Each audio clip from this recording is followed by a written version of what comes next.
la Foi TV bino ba ebolingaka bonzambe pe misala émission na bino oyo etalisaka ba valeur ya ba chrétien oyo elitaka contre ba anti valeur. Lelo na bonzambe pe misala nazani sengo parce que na koyambela biso ndeko moko za elenge kasi aza na makamba koloba. Aloba koloba nini akoloba à cause de la foi. À cause de la foi eza activité évangélique oyo le pasteur Jean-Paul Mayata et le groupe Le Bon Samaritain puis le centre évangélique de la foi en Christ organise chaque année une campagne d'évangélisation où puis sika batato la kabonene nzambe o esalaka ki ba ki esute ba kwa ba yamba Jésus-Christ Nazareth le quoi mokonzi pe mobiki ici na bomoi na bango esengweza yangai parce que tokolobela marque moko ya sika eye na monde vestimentaire et ndenge to bana kinkutu tope kitendi tope elamba marque yango nini JPM collection na yambeli biso DT Doudou comment on dit DT Doudou JPM. Bonjour DT. Bonjour mon sapolé Rabbi. Bonne santé. Nzamba zo batela nzamba zo contrôle. Et c'est une bonne émission à l'élo et l'élo to lobela marque oyo olati JPM collection to pe auto lati abande comme sous na profiter un peu ça bande bonjour. Ba mannequin na biso ouais ba mannequin. Ah. To lobela marque oyo zomona auto lati awa oyo na lati JPM collection ba lati nga l'élo baza moko ba billet nanga et voilà tapé mon na kolo le pasteur Jean-Paul Mayata l'homme de la foi to ko ba bande comme sous plutôt que à cause de la foi, campagne d'évangélisation au Lisa le 31 juillet na terrain Sainte-Thérèse. Tokozala wana tokota bozino na ona lisolo ya lelo et oza initiateur ya marque JPM collection. D'abord ceux qui ont se présenter pour moi bika DT Doudou bande comme ça ba idio malamute ba ko koyoba nani DT Doudou. Merci moi Namboka Rabbi Monsakoli. Naza DT Doudou. Bon, DT Doudou n'est rien d'autre que directeur technique. Mais Congo Nanga Eza Kakutala aussi qui l'a bienvenu. Mais où Eza connu DT Doudou Kakutala. Baksa JPM. JPM collection. Bon, les Balatina la combatata. Mais c'est JPM même au niveau boulot qu'on a, mais par la grâce de Dieu Tozali. Et Naza Moko, il y a un responsable, donc Moko, dirigeant, il y a. Auberge 8 Palace, Auberge 8 Palace, qui nous a dans notre père, on va bien dans Auberge 8 Palace, place citoyen Béjarabana en Zambie. En personne, on a salué téléspectateurs Nabiso. Dans la deuxième personnalité, on a une attribution un peu moins belé, mais dans 4 8 Palace, on a une structure événementielle, autre salaire événement et tout.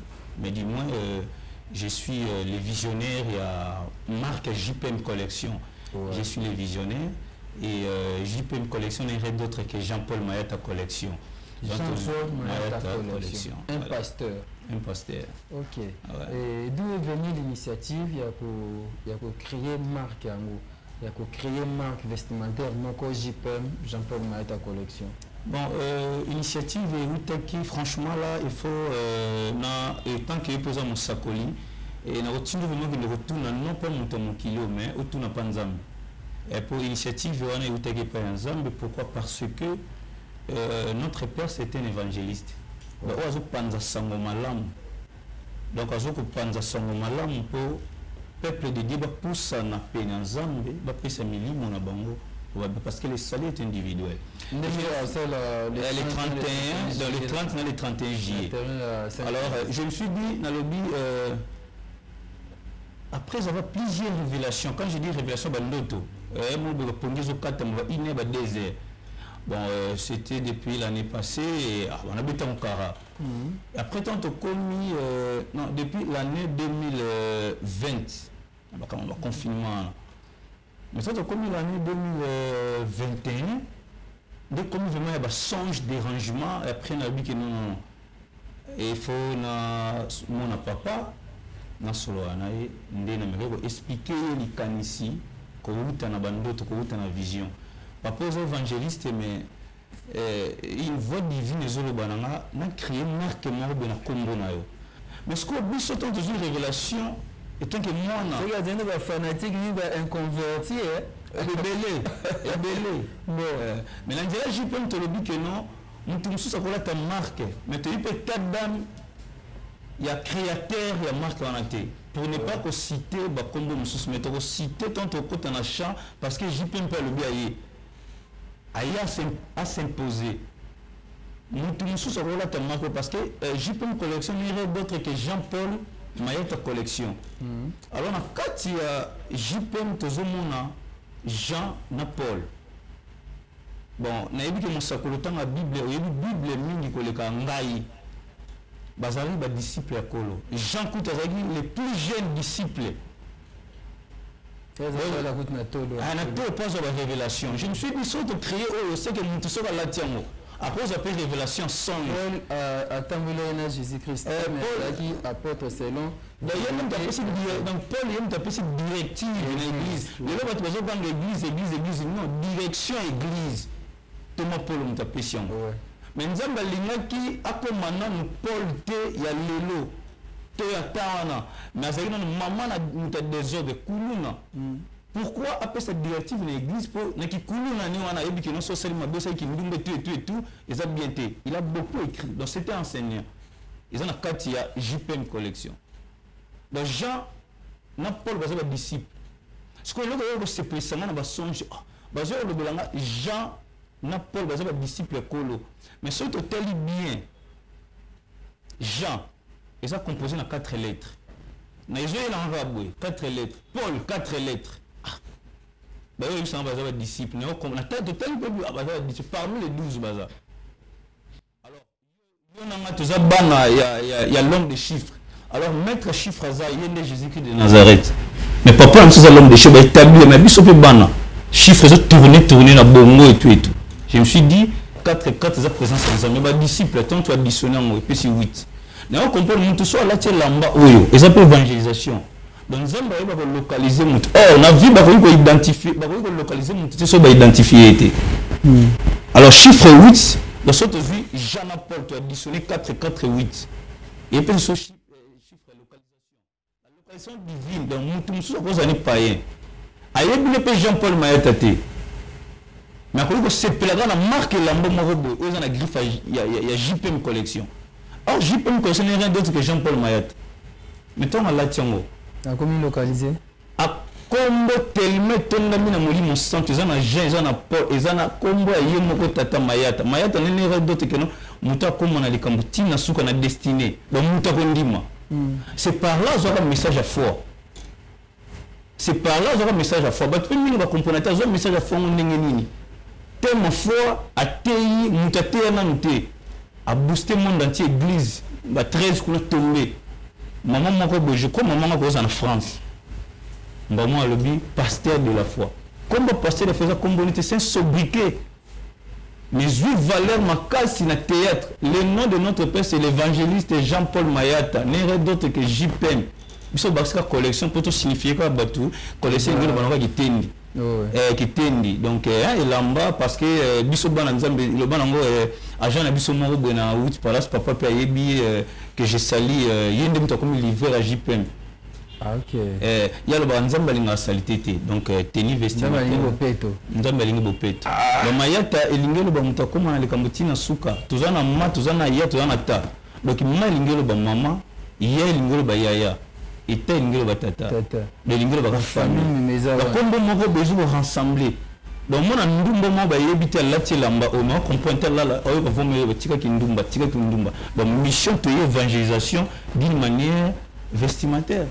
Et vous croyez que ce message sera accepté partout, que Moutouma Fandi, parce que bon, là tu es là-bas, c'est ok, puisque tout le monde a droit, tous les gens mais le but est que c'est là. Tu sais que c'est ça parce que vous voulez. Et c'est ça qui est et que Ben Naël a poussana, même à un centre évangélique de la foi en Christ était. L'église, on comprend que nous, nous tenons comme bouleversés. Non,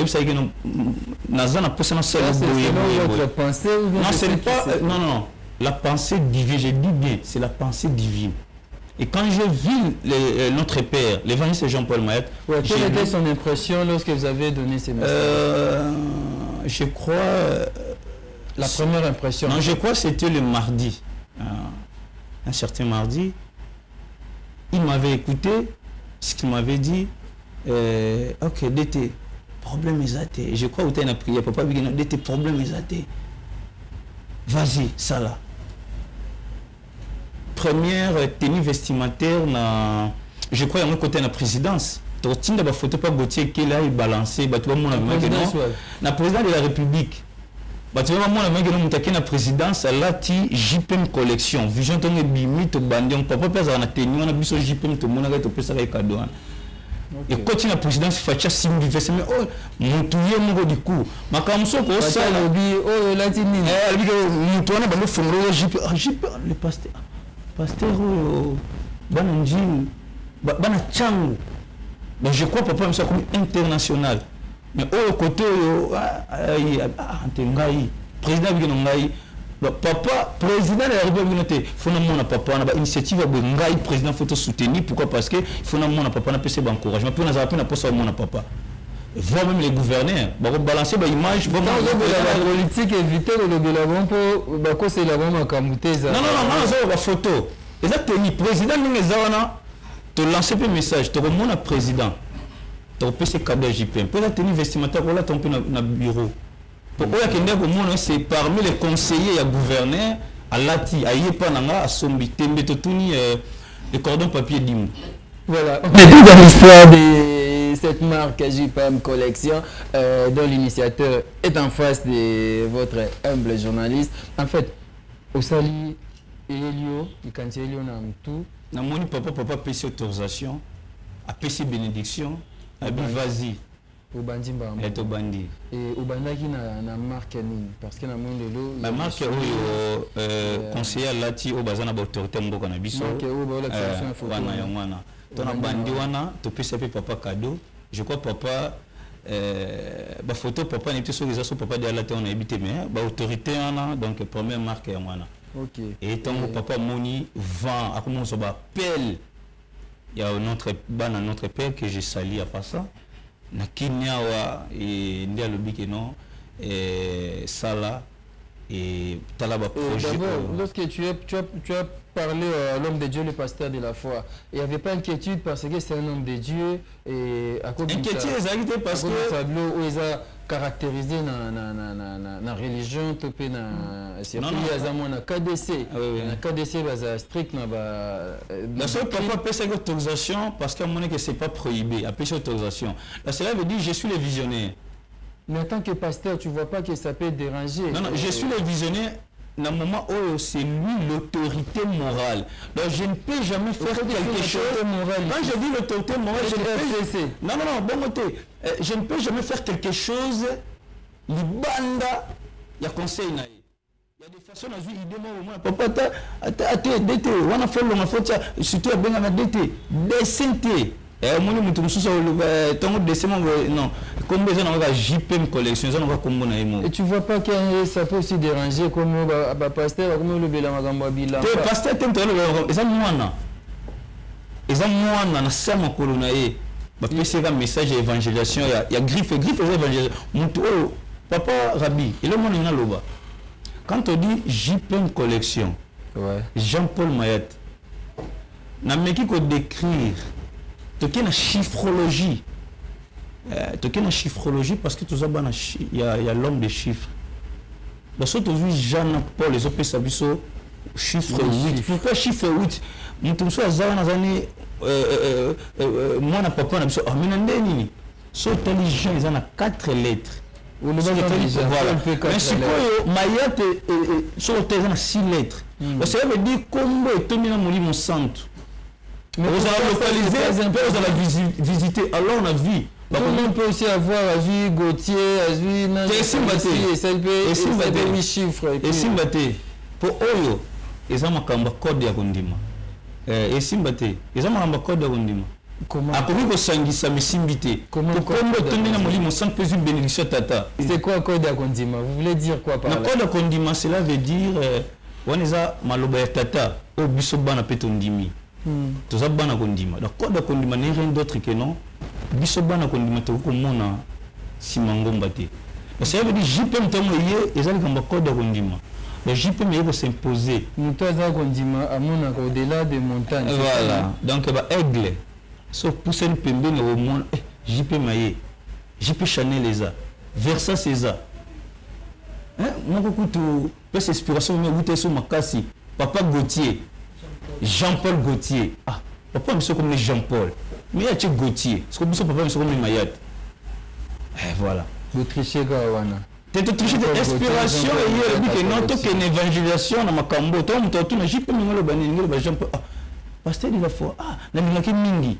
Donc, on va faire un mariage. Il faut que tu collection. Déjà, tu as un mariage. Ah ouais, moi, je vais te dire que tu as bandeko, il y a 8 palaces. Benagaka, électricien 8 palaces, maintenant c'est Jamba.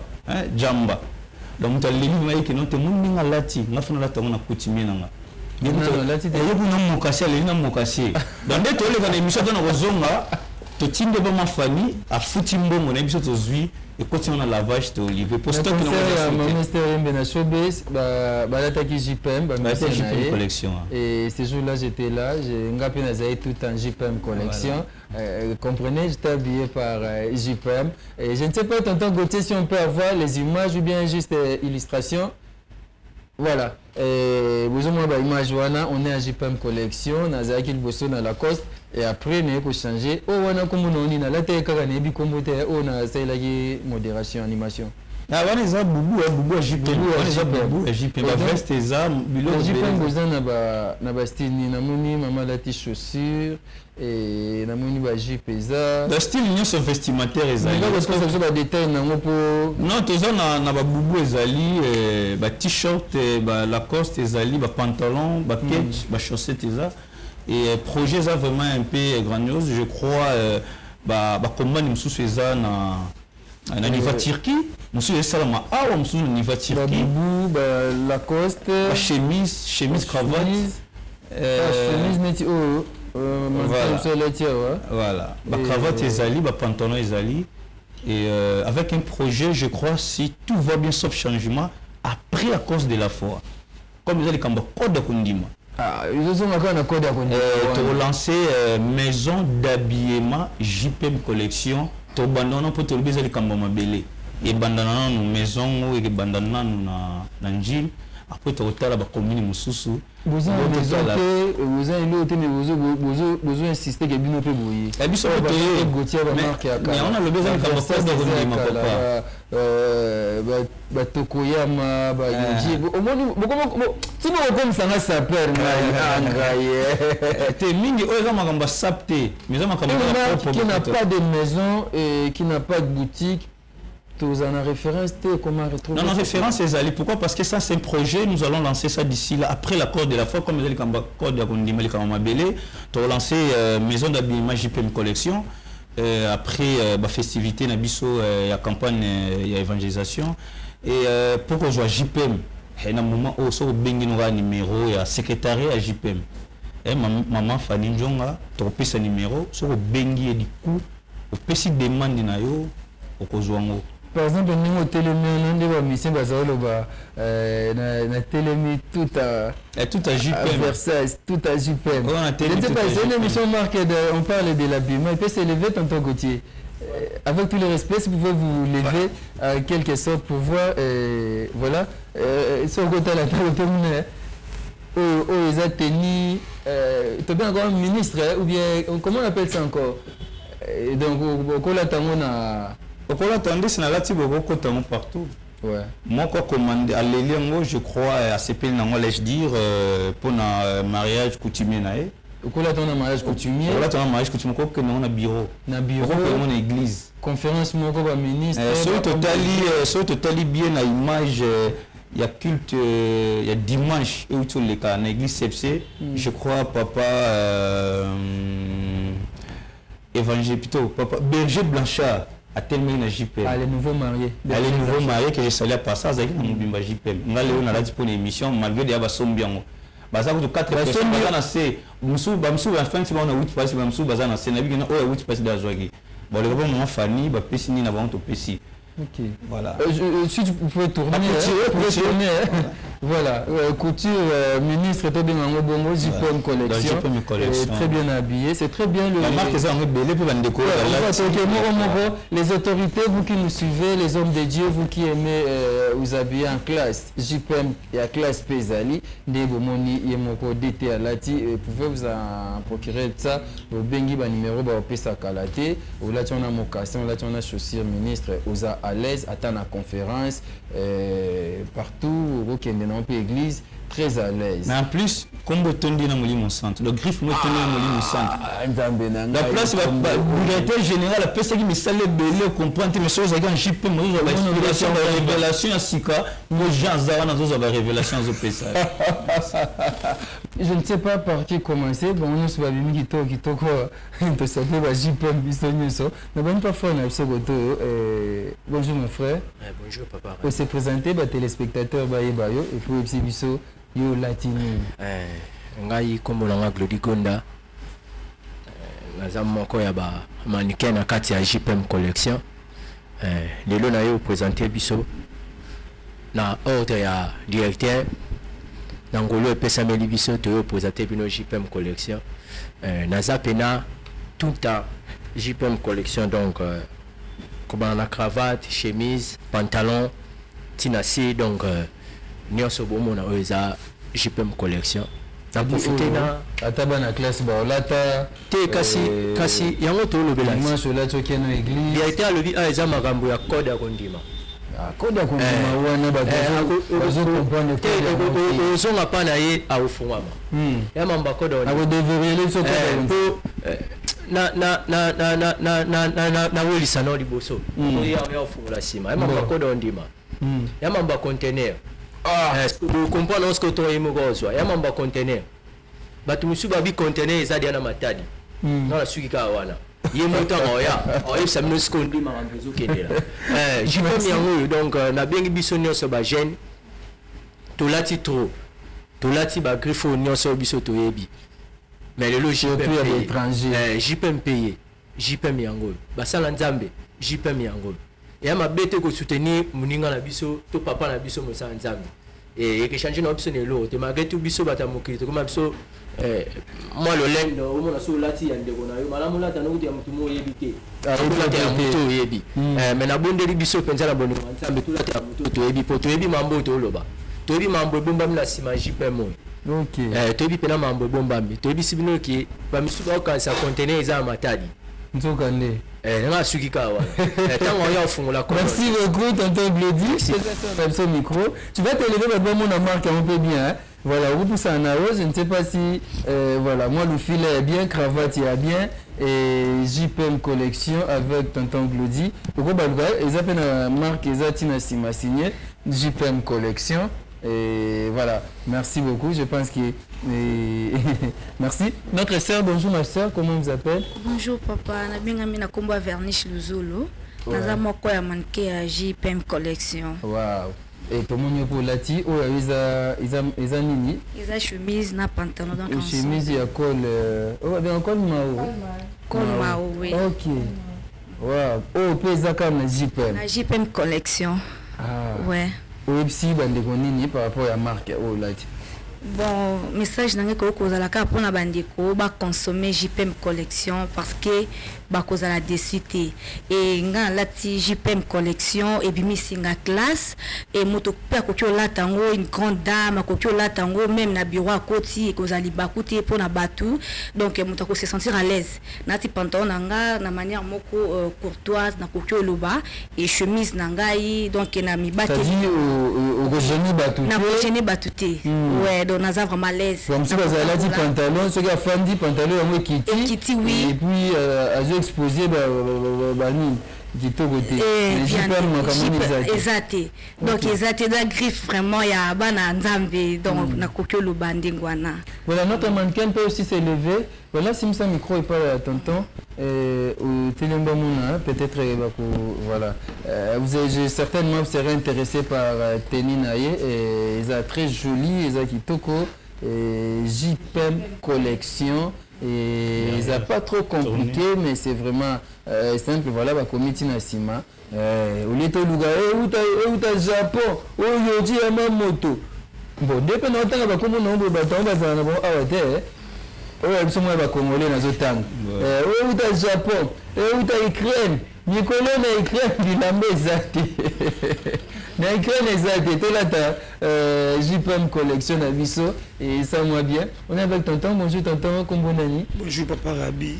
Kombonani John Koko. Ok, John Koko. Na robe mo besoso. Pour toi na Koko Nicolas danger na léopard.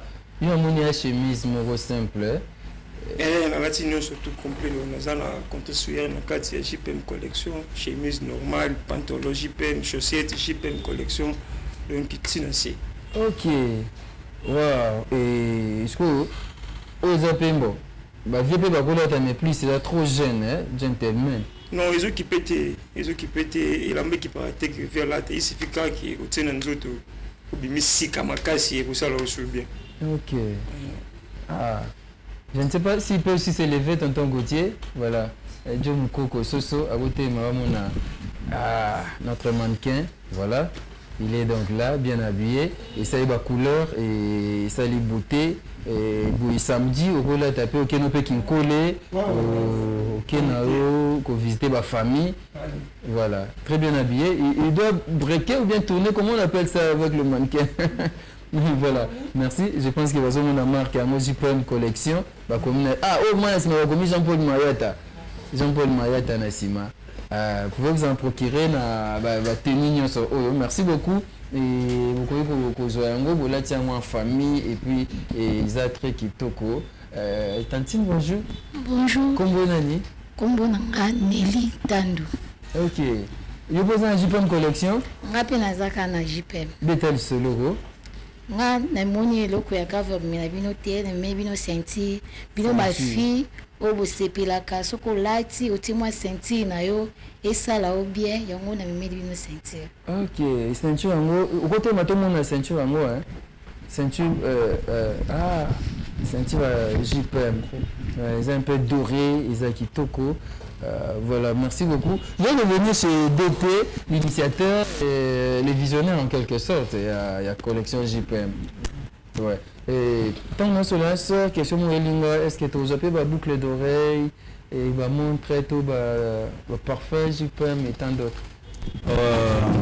Pour le moment, je dirais non, mais c'est un projet. Mon projet sur les bandisika et quand tu as partie dans l'union par rapport à maman na biso verniche à lobby et c'est ngaka to consommer yango yango to ça l'appel na bana notre père na comprendre na kati bureau mutu ya religion mususu ayo ma bignoté griffe wana nde na yoka kombo ya pasteur de la foi nga fona la tango donc mati avion qui peut religion té équipé religion té religion tout oh papa yebi et ngai na rebalancer ba photo aïe vraiment sombre là tu as vu que nous prenons ngai na jango griffe et tondi na molimo centre et c'est plus ça nga yango monde ko kuna bima kamba conteneur to fongola ngo mais bo fongola te bo ba conteneur za dia na matadi les a dia na matadi conteneur za dia na matadi mais il y a mususu na comité so code ya condiment non conteneur mususu ba charger papa fiston ba sende mais abatu mususu comme dia na matadi le code de condiment ne papa ngai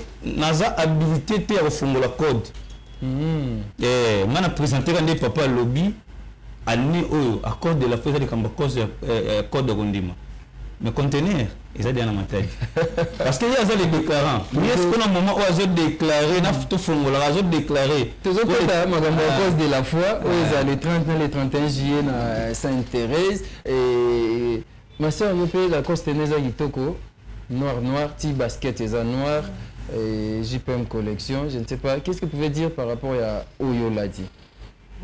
Oyo a reconnu ça. Bien, on a déjà. C'est la JPM collection. Aussi, on a craqué. Oui, belé, ezali, tout ça, la coste, tout ça, la polo, la jeep, tout, la chaussette. Non, la basket, JPM collection, vous avez basket, il y a donc la fille va être belée, va regarder suite, va vraiment là, la coste bien, la polo, la catch, tout, ezali, la chaussette, ezali. Ok. Ouais.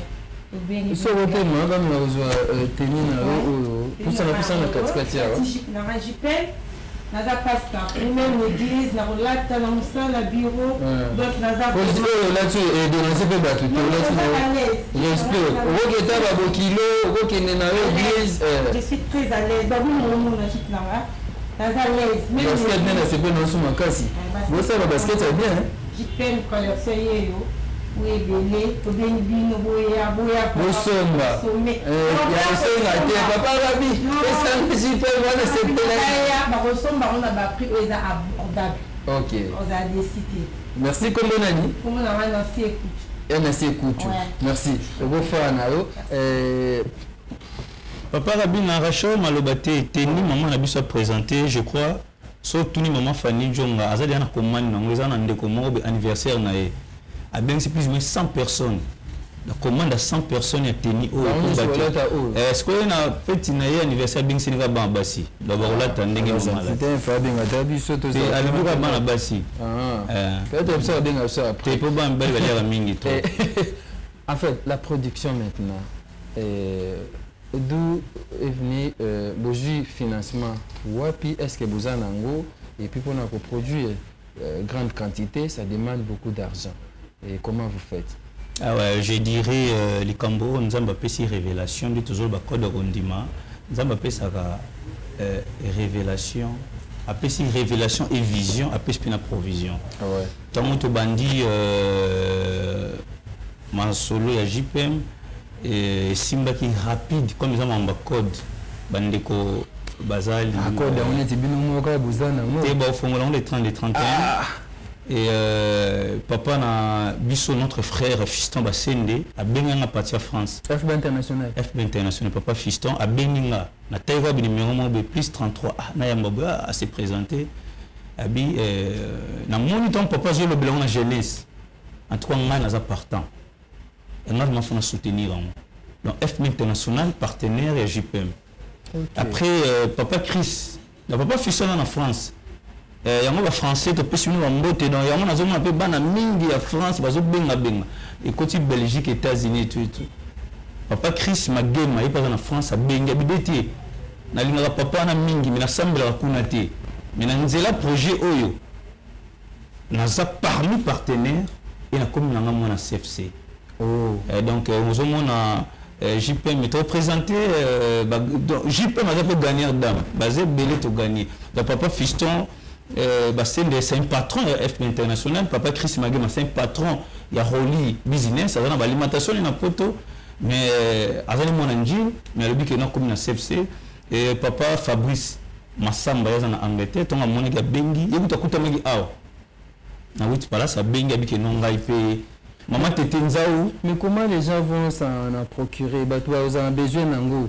Babonga numéro on a affiché à maman Fanny à travers le monde. Ah pas que vous ça promo aussi longtemps que ba produit non ba o bazali banda ba benga numéro papa Fiston Basende. Ndenge za affiché wana numéro papa Fiston so ba bengi il y a partir France et biki na oyo kende boye bo benga papa Fiston. Neti bon moi été ndenge nazo mona neti maman Nathalie Zeko.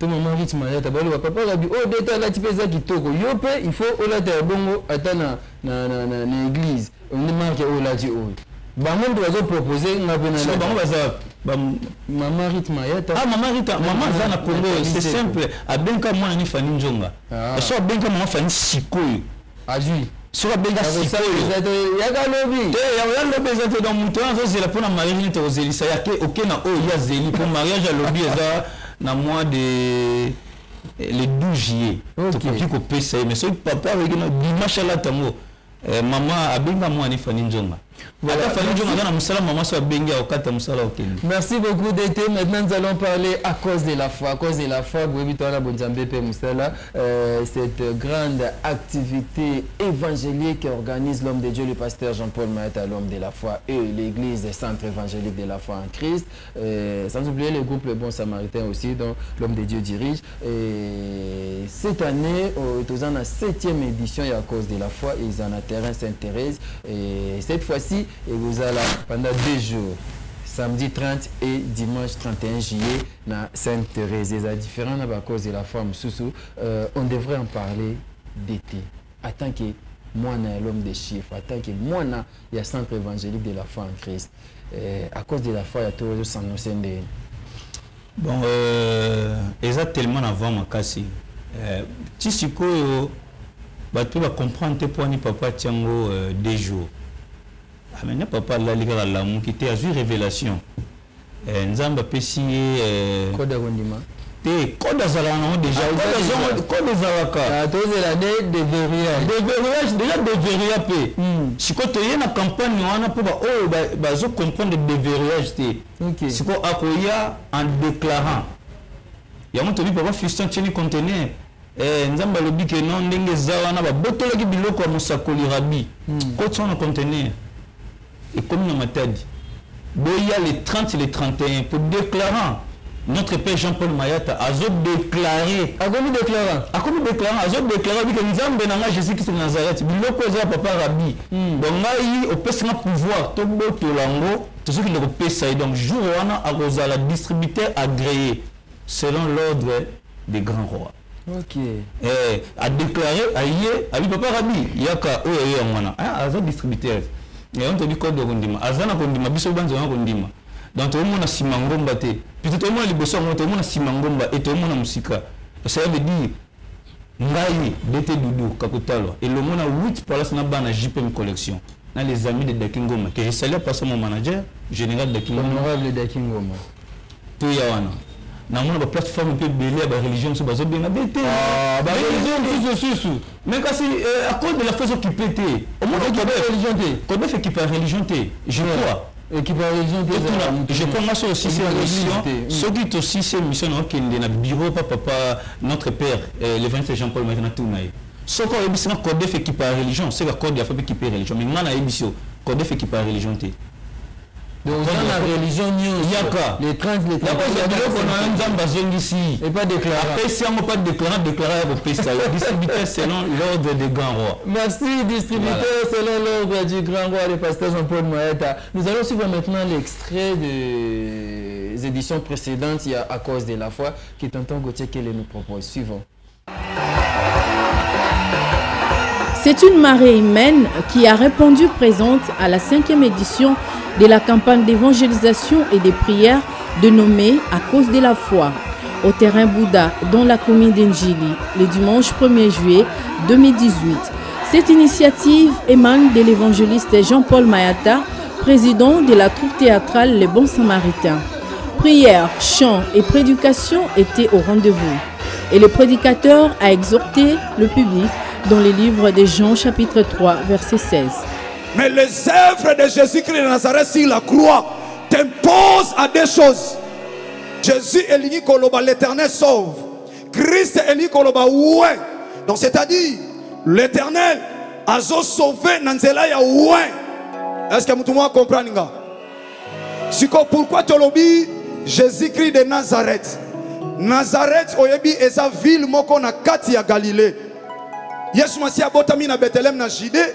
Na temps ya roi Hérode oyebi na Matthieu chapitre 2 so tangi histoire okomona abotami na Bethléem. En réalité esika mutu abotami esika mutu azwa référence oya abotami na Kinshasa ba obenge Kinois parce que abotami na Kin bandeko abotami na Matadi ba obenga ba Matadien abotami na Lubumbashi ba obenge Lushwa mais nazo kamwa Yesu Masiya abotami na Bethléem na Judée mais ba bengi Bethléemite te balobi Jésus-Christ de Nazareth. Oh, la seule personne qui peut changer de données, la seule personne qui peut changer l'histoire de la vie d'une personne, c'est celui-là. Namoni na mutu ta botami na Kin, bon ba benga e Matadien. Namoni mutu monta au fond en France, ba benga e Belge. Ya wa botami na France as français. Mais Jésus-Christ de Nazareth est venu changer l'histoire. Abotami na Bethléem ba benga Jésus de Nazareth. Alléluia. Bien aimé, misala na ye wa sala. Ezo ko déclarer pe ko imposer biso na biloko mibale. Yango simba na olobela na poko alelo. Cette 5e édition, signalons-les, coïncide avec le 20e anniversaire de la troupe théâtrale Le Bon Samaritain. Le concept À cause de la foi est conçu pour amener les âmes perdues vers Dieu et rappeler aux fidèles chrétiens que seuls les miracles ne suffisent pas pour la croissance spirituelle. Possession tout autour terrain haut. ndeko fongola maboko yo kuna na sima sambelaka na sango tolo bakolo sina yamba yo kotali kamunanga lelo parce que sina yamba on a posa pena vivre dans le siècle présent misala osala na ikulusu na vivre ngo imposer nga na récite bana ko ba problème na sana mona boyi problème otanga ko mona mais ndeko zali bosoko sambela na pona bongo te po yesu masia yebi yote oza yete foko manao ya la nanga lo sambo kanga misu kotala passer de la foi na mabo aza inutile ya oza na posa nzambe pesa nga matoi to bankolo yesu masia Nazareth na zonge pai na yo na tambusi vina nanga imoko kasi nazwi litomba te yango na zonge pai na yo na sengo limbisa ngai na mabe nyonso na sala oyo ezalaki soni mpe pasi na misu na yo nzambe okelanga na lelisa yo nzambe abomo mpo moto oyo osali kasi nazosala mabe na sosoli misala na yo na ekulusu lelo edeklare nga nazala molongi yo motu nyonso na oyo kaoteme mosali banda bien-aimé atozala ngamba makadam kozala distraite nzambe ayebi pourkui alingi oyoka loba yo motu nyonso oyo bundisaka vi na nga ata totekaka na yo ata tosalaka na yo atoza moninga na nga soki yo moto obundisaka nga lelo à cause de la foi ya misala yesu masiya na ngomba Golgotha lelo nazokoma libre. Ce grand rassemblement a été agrémenté par l'orchestre du frère Moïse Matuta.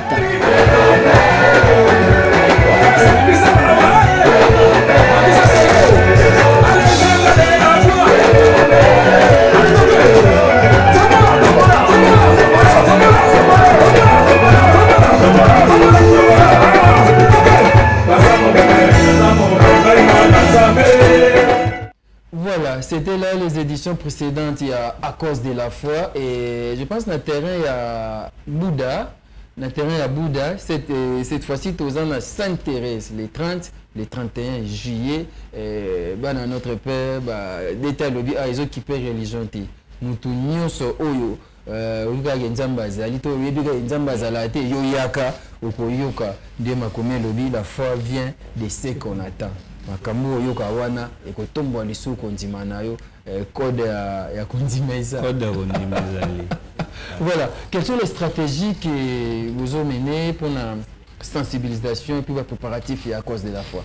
Ouais, et tant que moi na papa na mayata souvent na yebisa me bana bandeko bazala pembeni na nga na yebisa bango okosa ka likambuti faut la responsable to faut la chef na cause pe Nicodème. Il y a un moment où on a JPM qui te sourit na bande Joseph d'Arimathée. Voilà. Tu le dis que non, te booster autrement. Bon, biso li kanisi na biso eza normalement même carnaval, il y a toujours 7e édition, il faut te bandon na ba commune. To bani ba commune les papa Rabi na yoki dernièrement na na Kasavubu. Rabi ma vinga. De plus ou moins papa Rabi ko yo 100 personnes. Mais to bani vraiment carnaval Kasavubu Rabi ma vinga za. Kuna ndeko entel kitambo to yebiso nyonso to sangani kuna makelele sami ba commune wana bombe to délégué batu to yé na triomphal biso nyonso to yé. Mais tout ça ça demande de l'argent. Ba moi yango biso to lobi boye ngai avec amour mutu nyonso alinga papa na mayata mutu alinga nzambe te mutu alinga non mutu alinga papa na mayata azana mandat ya nzambe oyo a créé biso to soutenir Jésus qui de Nazareth to soutenir une activité oyo to sengi montanté mais oyo que toucher mon thème na yo au benga numéro za affiché à papa Rabi que non ngai na kosala boye pour na activité wana ezala 100% pour carnaval wana ezala 100% pour bakuluna baoya balundumba baroza bakuna baba bandumba bakoza po ba yoza pe oya bango ba yamba ba yoza pe oya bango ebunga Voilà. Mais tu comprendre pourquoi papa check des dates. Et sur l'hôtel, il a fallu encore de la Fezala 2020. Tu es en 2022. Donc 2 ans, on a l'équipe place one. Révélation papa qui tire 2 jours. Il a récupéré. Mais sur l'hôtel, il y a 2 jours. Tu es les 30, les 31. Et ça va additionner plus sur 7. D'accord, de la fois, tout est en 7-7 2022. Ce qu'on additionner, c'est qu'on y a sur un des chiffres déjà confirmation, confusion, confirmation de la canne ensemble. Oh, bah tu vois, qu'on a bango, les déclarants, à quoi on a qui peut distribuer et confusion. Quand il y a bango, oh, bah zolingate. Qu'est-ce que vous avez contenu comme un tas de bouée? Chubou et Dini Océan à partir à point de. Et comment déjà? Et comment déjà? Comme déjà. Mais tu me souviens comme tes amis Est-ce que Dino Moko, vous avez dit ça demande de l'argent. Combien ça demande et puis parce que on a financé on a état des besoins et cause à Nîmes pour la réussite de cet événement. Bon, pour le moment, je ne suis pas habilité à l'état des besoins. État des besoins, ça pas au niveau papa, mais on a sengi. Tout soutenir l'activité. Je dis mon sur les biki et ça fait une lola. Mais vous aurez besoin de Lacoste, vous aurez besoin des véhicules, vous aurez besoin de du banderole. Oui. Il y a un sengi de financement. Na sengi na ban notre père. Ban de copé à na Congo. Nous sommes à peine à tout connaître mon bifanda nango. Mais où elle n'a papa na mayata na ministère où azo sala tous et tout soutenir carnaval singa mituka. Carnaval singa carburant. Donc on est à côté, il y a équipe organisationnelle. Mais il y a le col moine. Que senga. Bah au balinga Christ ressuscité Jésus-Christ de Nazareth pour te soutenir musala ou yatata. Ou elinga papa na biso Jean-Paul Mayata te soutenir activité ou. Moi dis mon ko so biki feti na lola. Yo to ko pamboma ou soutenir activité ou. OK. Ceux qui au sein de l'activité à caractère évangélique, batubaye, batubabiki, bakoka batamboli, aveugle, bamoni, ezaka bien. Mais na lola fête ezaka te. Mais ceux qui aiment moko bongo mutema yambi Yesu Christ en Nazareth, mon kondipe mo biki sinaye fête na lola. Vous bakomi 10, bakomi 20, bakomi 30. Combien de fêtes? Fête na lola. Pouvez faire appel aux gens, balandi bisoli pour la journée wana les 30, les 31 juillet, va répondre et belé dans rendez-vous. Voilà, rendez-vous il y a les 30 et les 31. Les 30 c'est samedi et les 31 c'est un dimanche. Ouais. Au cas où on l'église nous semble là. Mais à 14h, tu écoutes la terrasse Sainte-Thérèse. Na bengi si bandeko ya 8 palaces. Na bengi si bana notre père. Boko benga numéro affiché réception 8 palaces. Tu benga numéro na ngam pour la réservation na bino to yamba bino pour za pembe na terrain. Na bengi si ba religion nyonso. Et na bengi si fe ba kuluna. Pe na bashi ndumba to ya ko pesa. Bomo ina biso pa ya nkolo. Petit banako bika na bengi batu nyonso baya bana nga 8 palace na modèle la kati 8 palace ni les gens on a JE mais organisation de bana 8 palace ba osame nga mo bangisinga yango moni na ye na yeka koloba to panzaka sango to panzasa boya belé et to répondre na rendez-vous on a to ya massivement pour te répondre na rendez-vous on pour déclarer azo déclarer dans matadi. Les 30, les 31. C'est la code à Kondima. Code à Ondineza. Non, tu dois voir les micros avant de parler. Je ne sais pas les micros où. Ford me dit, code à Kondima. Oh là là. Voilà. Tonton Gauthier Kele, on est en train de poursuivre notre entretien. Je pense que Nayambi Ponabino, Bandeko, ya JPM Collection. Oh, ouais, puis voilà, Yaglodi, tu peux parler comme ça, les sons vont arriver, vas-y. Ça m'a encore rendu. C'était déjà lobby. Déclarant ça déjà. Parce que déclarant derrière ma taille. Mais dès que le lobby a battu Moussou, on va comprendre. Dès que on a contenir la base à ma taille. Mais on va comprendre. Papa fiston, tu sais là-bas, on déjà. Ok. Si on comprend, papa fiston, tu sais. Si on comprend dans haut. on comprend ce qu'on dit les 31, les 30 dans les 31. Abimissia. Au côté conteneur na Massoua et à Kinshasa et à RDC, ceux qui déclarent à Zate et Kobimandenieni. Il faut déclarer à Zala. On est en train de citer pour terminer, revenons sur JPM Collection. Et comment faire pour s'en procurer maison exatée, je ne sais pas qu'est-ce que pouvait dire à tout bateau nous soit CP dans la collection. Bon, merci beaucoup Papa Rabi. Bandeko va CP dans la collection même au Maïna Lati, même au Bandeko au Pesa au Balati, mais bah comment voilà. Bah on va CP dans on va CP dans on benga na ba numéro aux affichés et place wana na RDCA au benga numéro ils ont affiché à maman Fanny Jonga. Mais au niveau il y a étranger ba diaspora ba benga o ya papa fiston ba commande mususu eza mutabo benga a pesi commande na ye na choix na ndenge ya lingeli. OK ba ya commande en ligne au sombi en ligne et ba yé ba livraison ba pesi soki na France au sombi commandé papa fiston ba sende ko benga papa fiston ba sende a oyeba ndenge ni na kosala et komela yo. C'est-à-dire au bengi au pesi taille na yo au pesi choix na yo ngala lingi eloko nango za la boy azui demande a bengi na production ba sali et après yé ndé okozwa. Et qu'est-ce que vous avez demandé à l'État congolais, au gouvernement par rapport à cette initiative? Bon, je dirais dans le moment où les moyens sont limités. Pourquoi? Parce que vision au fait que des musiques. Oui.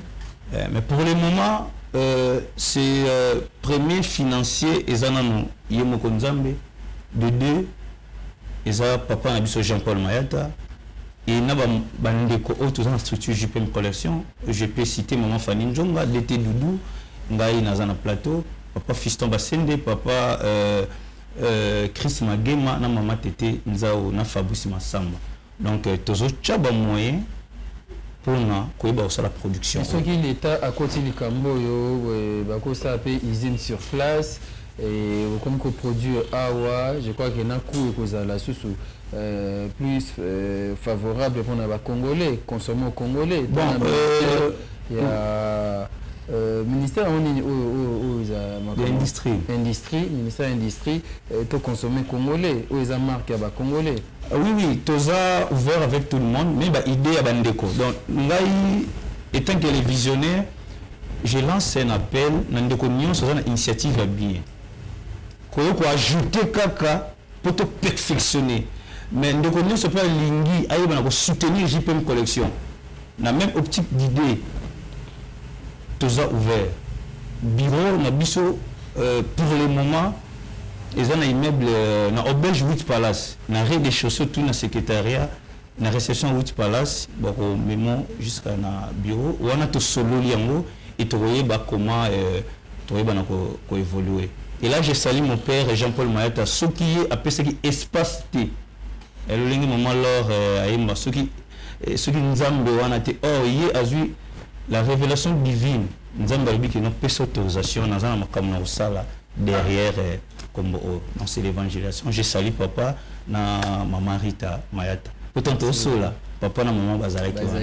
Quand on fait cette autorisation, c'est que moi, quand on a le but de JP Mango, nous comme nous avons sorti dans les koufis. Alors, si nous devons dire qu'il faut aussi un pardon. Parce que pardon, il fallait pas que on peut tatailler mon corps. Quand on fait le beau pour ma chère, il y a un droit à droit qu'on dit ma père à Kobo. C'est un peu la commission sur la bonne raté. Tant aux autres, il y a un peu de la forme. Aux autres, on que non. Il y a un peu de bête. Aïe, aussi la peut-être que donc on dit mango consommant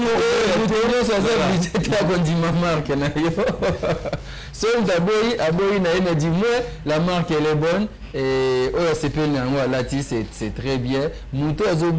Comment on est comment on promouvoir congolais na misana ye evra ba congolais kenda liboso ministre ya industrie tala bata promouvoir bango initiative ya malamu yango oyo tout le monde a peut présent la république à la marque oyo tokema conférence au gouvernement salaka wana to moni ma premier ministre na ba ministre nyonso balati ba marque o comme ça to na assemblée nationale ba député nyonso balati ba marque o to yepe ana de la foi TV ba agent nyonso balati marque o eza malamu mingi. Merci papa Rabi bolingi so ozo mona ana lati en tout blanc eza patron Wood Palace. Ah, comment ça je voulais dire les patrons Willy Luka Talamako. Merci les patrons Willy Luka Talamako. Merci à honorable Dakingoma. Merci beaucoup à papa Doudou et Yumu, à papa Banebele, papa Doudou Talangai. Il faut Somba, Ezeko Kabate, Somba, JP Moulata. Merci à Trésor Tingi Ozaina Son. Merci beaucoup à tonton Gauthier Kelly Ozaina réalisation émission à Lelo. Merci à Kroms. Kroms, merci à vous, merci au mannequin et Boulati Kitoko, Boape Kitoko, merci à Panayomo PDT, Boulati Kitoko, merci à Panayomo, Nalati bien, Nazape Kitoko. Merci, c'était donc votre émission Bonzambe Pemisala. On est pratiquement à la fin, je vous remercie pour l'avoir suivi et ceux qui sont à Mizoniété, Ganamino Tokutemba Lassima, numéro Yassika, de la foi TV.